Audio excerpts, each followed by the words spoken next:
Dear future husband, know that these letters that I'm writing are not meant for any counterfeit, but they're only meant for you. For as my words flow forward, they are like darts that only you will be able to catch.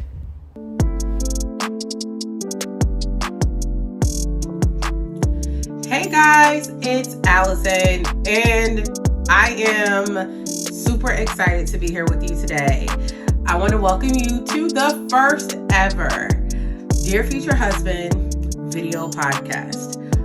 Oh my goodness. And we are hosted by, of course, It's Simple Yahdah, which is my podcast where I walk through life with you every day. The things that happen, how they happen, the situations that may, trip you up a little bit. And we apply the word of the Lord to them. So I am excited. I'm excited to be here today. I do have some stuff to talk about today. This is going to be very open. It's going to be very transparent. I really feel like it's time that we really get down to the nitty-gritty of some things. And we explore a little bit deeper. But before I get into any of that, are we friends? Are we cool? If you haven't subscribed to my podcast yet, please take this moment, subscribe, rate it. We want this to reach as many people as it can. And we also want to impact the world because we know we're change agents, right? We want to impact the world. Also, because it's the first time on YouTube, and we want to make sure that you're also subscribing on YouTube as well if you're watching this live. So, what made me do Dear Future Husband as a segment? Well, if we stop and think about February is supposed to be the month of love, right? But for a lot of us, we find ourselves in this season where we are doing the work and we're waiting, but we have questions. It's like we want to be able to communicate things that we can't communicate yet. And Dear Future Husband, was birthed from that. It was birthed 2 years ago, but you guys are just now seeing this portion of me and this side of me, and I'm excited to share that with you. So today's topic, mad simple. It's called Truth and Trust, honestly. Let's get into the letter for today. Dear Future Husband, I realized today I've written you about 6 letters. Letters that you haven't seen or even heard, but they're there. I try to reconcile these 2 facts in my mind, but the math isn't mathing. And as hard as I want to dismiss and have passive-aggressive remarks about your absence, the reality is I'm only partially ready for you. I'm only partially ready for being with you in a space where we can unapologetically be ourselves. I struggle just to be me now. To see myself as someone who is not a chronic caregiver, who is not a chronic person who does things as a people pleaser. In a previous bound by control mindset, I still sang freedom to an extent. I thought that my freedom lied in your arms. Reality is, my freedom lies in the Lord and in myself, as He holds no good thing from me. So it's here. I'm choosing to accept it, but in return, I must pivot from your gaze. For to idolize you now, I'll never meet you. I must do this right and perplex the eyes of the natural to gain the awareness of the spiritual. I am no longer bound to a time clock, but I'm entrusted with a wisdom full of understanding of my life. I have purpose, pure and true, with and without you. I know that. I see that. And although you may be in my vicinity, there is space for us to accelerate growth. changing the seasons to match the Lord's time and pace, for us to be able to grace the world with us. But until this moment and time come to an intersection, future husband, just know I'm doing the inner work so that I don't outwardly express these things to you. Love, your future wife.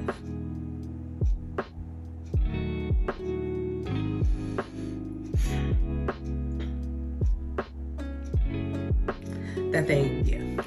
So that's the letter for today. I definitely want to talk about it. I want to get into it. So pretty much this letter stems from a reality that the Lord gave me these last couple of weeks that I've been on a break, that I haven't been, on. And it started off with like a very simple question, me talking to the Lord, me asking the Lord, like, what is going on? Like, you've had me in this space where you've been preparing me and preparing me and preparing me. And I'm just like, what are we being prepared for, right? I know that I have purpose. I know that my purpose is coming. I know that you are making me a prepared place. But, like, what is a prepared place? What does that look like?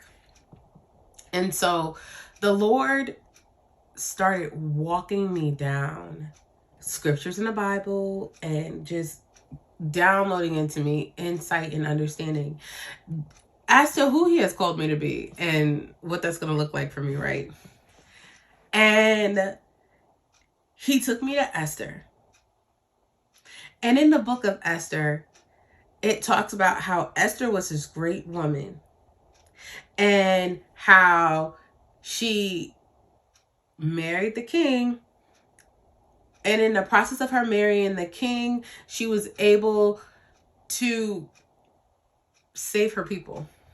And that's just like very basically putting it. Don't come at me for very basically putting it. Don't do that today. But anyways, in the process of Esther marrying the king, she was able to save her people. She was able to save her family. But the one thing that the Lord also showed me about Esther was in the process of her preparation, he wasn't just preparing her to be a wife. He was preparing her to stand boldly on her own truths and her own understanding of not just how the world worked,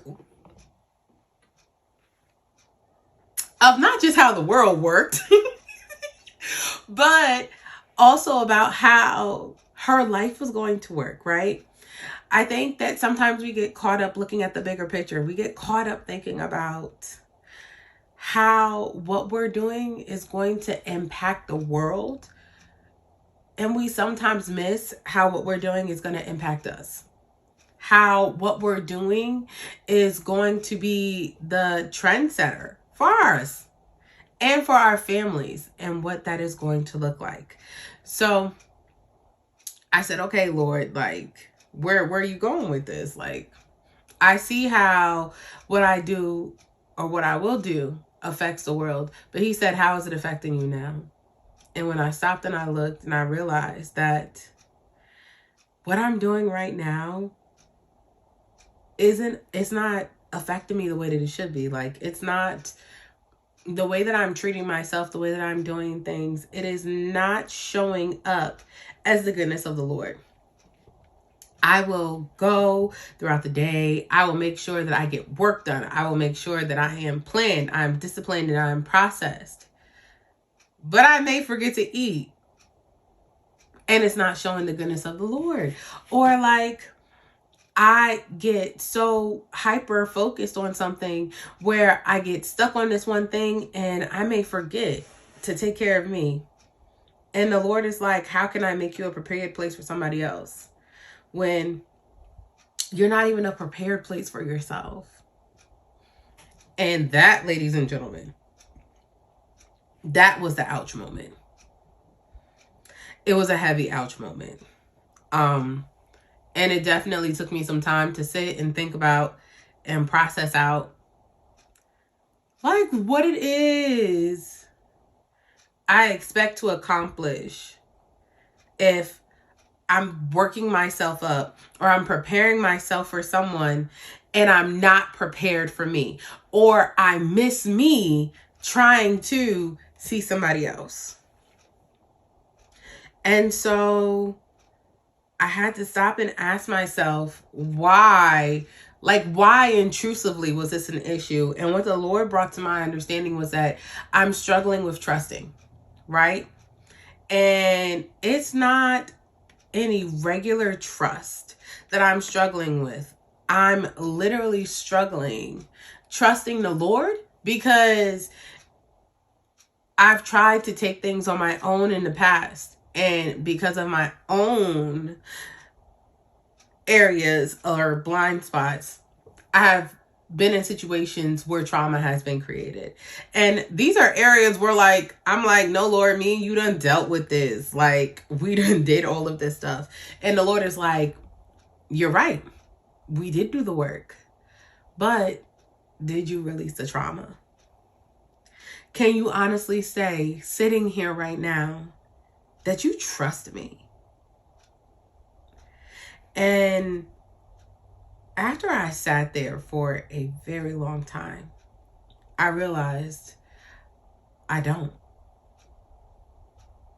And I trust the Lord to tell me about other people, other situations to an extent.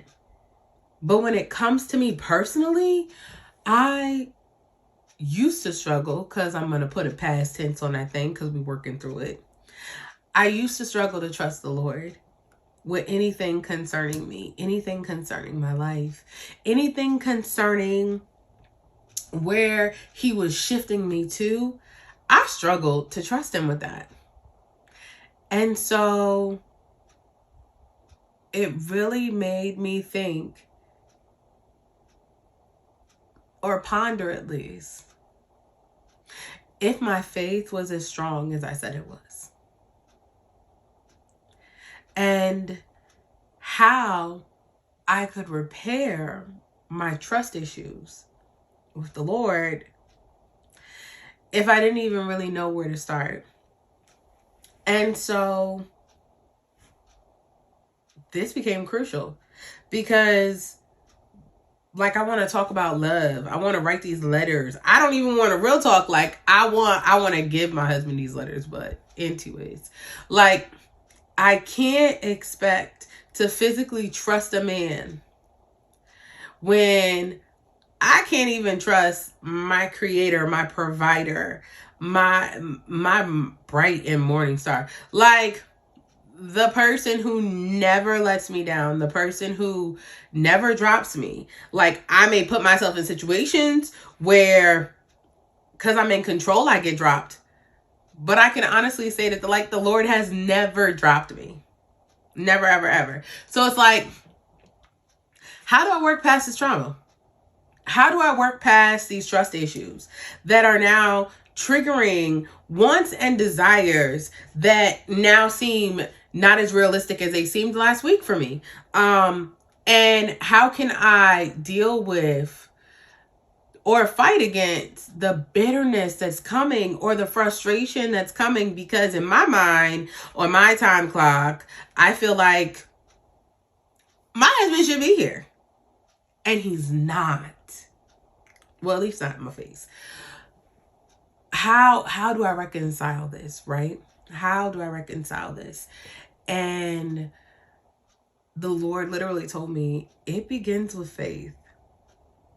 And so I'm like, here we go. It begins with faith. So looking at Hebrews 11, we know that faith is the substance of things hoped for and the evidence of things not seen.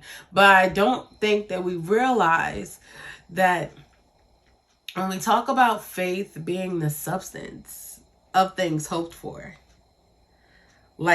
substance holds weight. Whatever it is, whether it's a powdery substance, a liquidy substance, it holds weight. It is something that can be measured in some cases. Depending, it can be measured by pounds, it can be measured by kilos, it can be measured by ounces, but it can be measured. It is also something that can hold down, right? It can hold stuff down. Let's say you have a kilo of flour and you put a piece of paper under it. That paper is not going anywhere.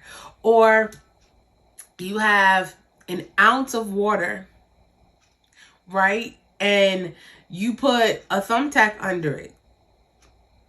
It may try and poke a hole in the bottle that it's in, but that thumbtack still can't do, it can only do but so much.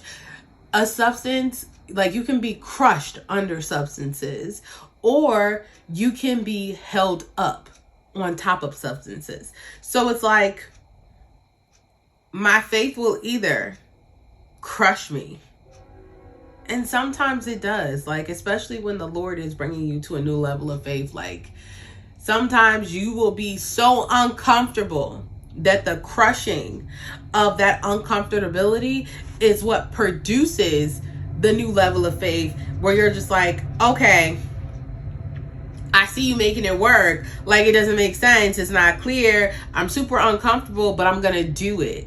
And you push through that uncomfortability to then, instead of it crushing you, you're now on top of it. Right?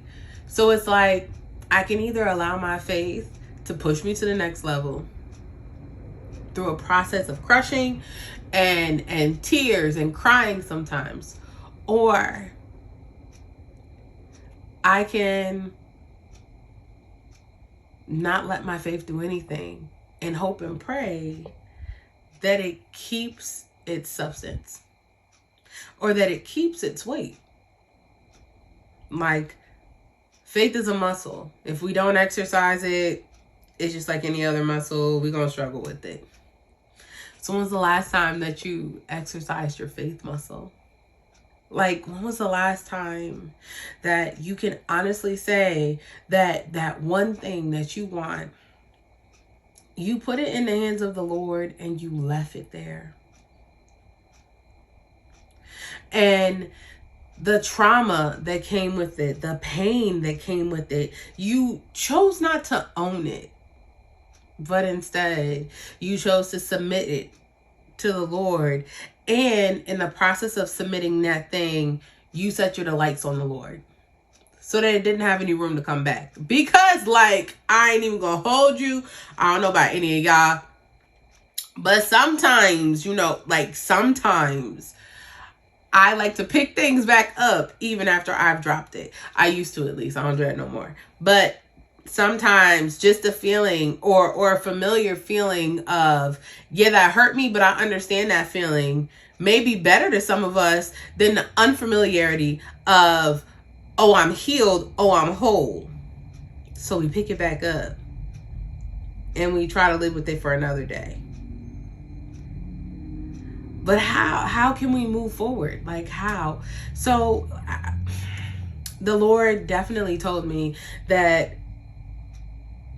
it has to be a choice. It has to be an acknowledged, open choice that I make to allow my faith to be of substance, to allow my faith to be this crazy supernatural thing that wills me and pulls me to do things that I would not normally do. Things that don't make sense to nobody else. Things that don't make sense to the people around me. Things that don't make sense in my circle. Will I allow my faith to will me to do it?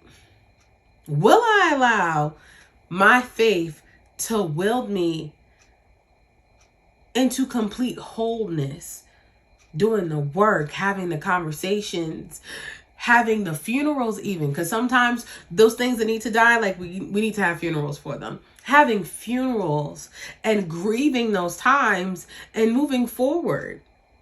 Will I allow my faith to allow me to do these things? To see the beauty that is on the other side. And I had to stop and ask myself,